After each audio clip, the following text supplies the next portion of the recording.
September carries with it a certain softness, a shifting of light, a whisper of endings and beginnings. It is the 9th month of the year in the modern calendar, but its name still carries the ghost of its past. In Latin, septem means 7. Long ago, when the Roman calendar began in March, September was indeed the 7th month. When January and February were added, September was pushed forward but never renamed. It is a month that wears its history in its very syllables, a reminder that the way we measure time is a story shaped by politics, by emperors, by the needs of farmers and priests. The ancients looked at September as a time of balance. In the Northern Hemisphere, it is the month when summer exhales its final breath and autumn steps quietly onto the stage. Days shorten, nights lengthen, and the equinox draws near. To early peoples, this was more than a celestial event. It was a sacred turning. Crops were gathered, granaries filled, and communities prepared for the descent into the darker half of the year. September was harvest and thanksgiving, but also preparation and warning. The abundance of fruit and grain carried the knowledge that winter would soon follow. In Rome, September was tied to a host of religious observances. The Ludi Romani, or Roman Games, were held in honor of Jupiter, the king of the gods. They filled the city with drama, music, and spectacle, reminding citizens of divine order. The Equorum Probatio, a parade of horses, was also part of the month's rhythm. Military and civic life intertwined with ritual, so that September became not only a time of agriculture, but also of civic pride. Temples echoed with prayers of gratitude, while the fields emptied of grain. Elsewhere in the ancient world, September carried its own weight. In Egypt, the Nile had recently flooded, leaving rich silt for planting. The year was divided differently there, but the spirit of transition was the same. In Mesopotamia, this was the period of the Akitu festival in some city-states, a ritual tied to renewal, kingship, and cosmic order. Across cultures, early civilizations used this turning point of the year to reaffirm their connection to the divine and to nature's cycles. As centuries passed and calendars shifted, September remained a threshold month. Medieval Europe called it the beginning of autumn. Monastic calendars marked it with saints' days and harvest festivals. In many villages, Michaelmas on September 29th became one of the great quarter days of the year, when rents were paid and contracts renewed. Michaelmas also carried symbolic weight. The feast of the Archangel Michael, warrior against darkness, arriving just as the nights began to lengthen. Roast goose and spiced dishes became part of the tradition, tying feasting to faith and faith to the turning of the seasons. In the modern world, September still serves as a hinge between the heat of summer and the cool clarity of fall. Schools reopen, a tradition that has made September synonymous with sharpened pencils and new beginnings for generations of children. In the United States, Labor Day arrives on the first Monday, honoring the dignity of workers and signaling the unofficial end of summer. Later in the month, the autumnal equinox is celebrated in various ways, from scientific acknowledgement to spiritual ritual. For those who follow the wheel of the year, this equinox is known as Mabon, a harvest festival that honors balance, gratitude, and preparation for the darker months ahead. Astrologically, September straddles two zodiac signs. The month begins under the sign of Virgo, symbolized by the Virgin, an archetype of purity, service, and discernment. Virgo energy is analytical, careful, and tied to harvest, fitting for a month so deeply connected to gathering and preparing. Later in September, the sun enters Libra, represented by the scales. Libra's presence reflects the equinox itself, balance between light and darkness, justice, relationship, and harmony. The shift from Virgo to Libra mirrors the larger rhythm of September, moving from the practical work of organizing and harvesting to the broader themes of balance and reflection. For those born in September, the birthstones reflect this duality. Sapphire, deep blue, and tied to wisdom, is the traditional stone, carrying associations with clarity, faith, and protection. Lapis lazuli has also been linked to the month, echoing themes of truth and inner vision.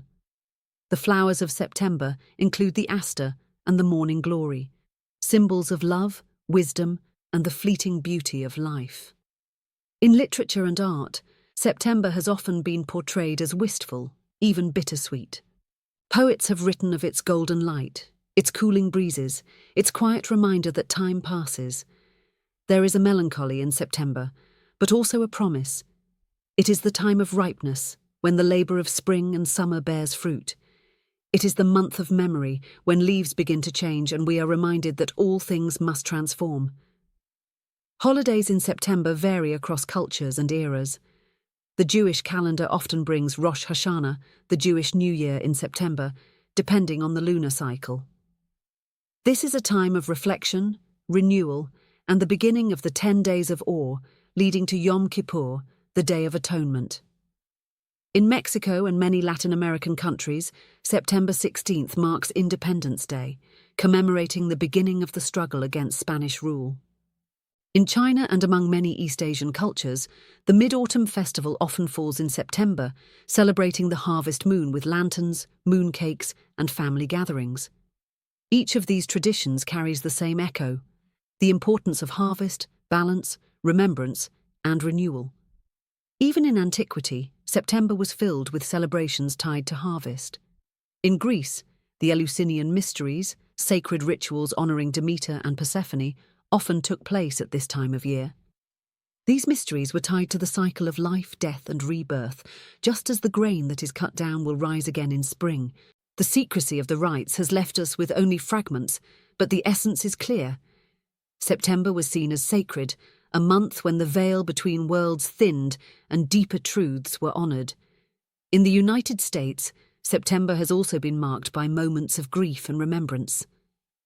The attacks of September 11th, 2001 etched a new kind of collective memory into the month. Each year, ceremonies of silence, reading of names, and the tolling of bells remind us that September carries not only the weight of history, but also the ongoing work of healing and unity. Across centuries, the meaning of September has remained consistent in its essence, even as cultures shifted. It is about change. It is about preparation. It is about balance.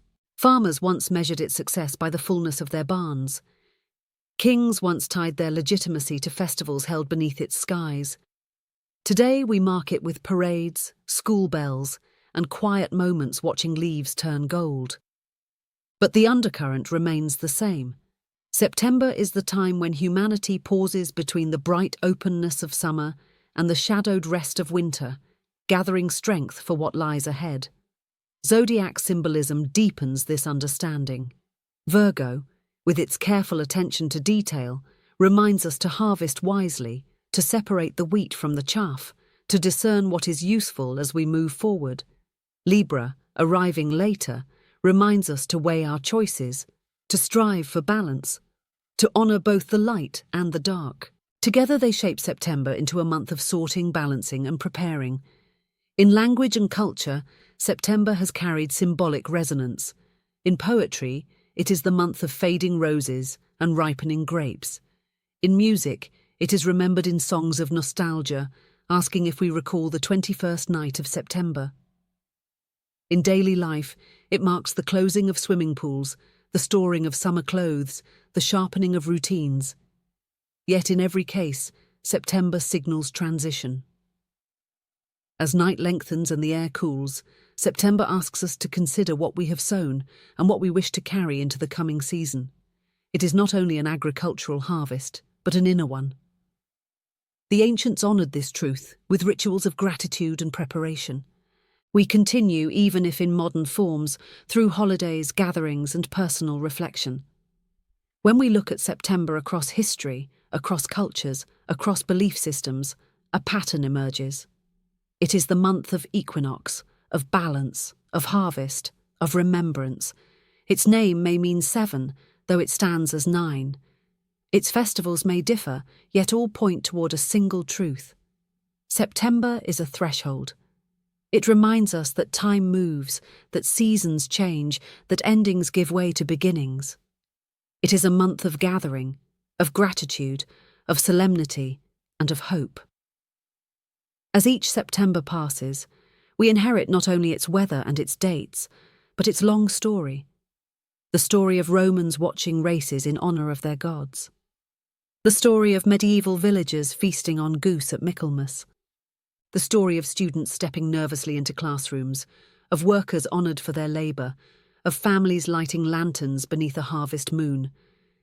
The story of humanity recognising year after year that balance is sacred, that labour is worthy, that change is inevitable, and that life in all its fragility deserves celebration.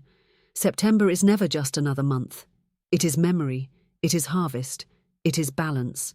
It is the hush of twilight before autumn deepens, the golden light that makes the world look softer, the reminder that time moves forward with dignity. It is a month written in both history and heart, forever the season of transition, of endings and beginnings woven together like strands of grain ready for the scythe, promising that in the cycle of time, nothing is ever truly lost, only transformed.